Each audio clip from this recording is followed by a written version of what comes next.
რაღაცა ერთეული ტრამვის, ერთეული უკმაყოფილების, ერთეული პრობლემის უნდა დაგროვდეს იმისთვის, რომ პროცესი დაიძრას. რომ ადამიანი იქნება თუ საზოგადოება იქნება, სუბიექტი ავიღოთ რა, მას უკვე ქონდეს ინტერესი, რომ მიიღოს გადაწყვეტილება და ამითი დაასრულოს თავისი ეგრეთ წოდებული ტრანსგენერაციული დამღები. ჩვენ გაგვიგია, რომ აი ძველებმა იცოდნენ თქმა, რომ ცოდვა 7 თაობა გადადისო. მე წამიკითხავს ლიტერატურაში, სისტემურ განლაგებაში, რომ ტრანსგენერაციული, ანუ თაობიდან თაობაზე გადასული დამღები, ანუ აი ესეთი სისტემის დისფუნქციები, მე-7 თაობაზე ჩერდება. ხდება ახალი სისტემა იწყება. ისევ იმიტომ რომ რაც ახსენე რომ დაგროვდა?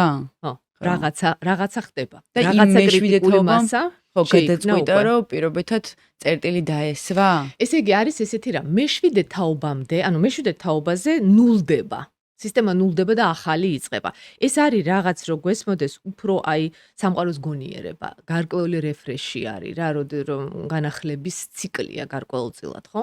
მაგრამ მე-7 თაობამდე ძალიან ხშირად ჩნდება ერთი ადამიანი, პირდაპირ ესე წერია, ჩნდება ერთი ადამიანი, რომელიც იღებს გადაწყვეტილებას, რომ დაამთავროს ეს ტრანსგენერაციული დამღა.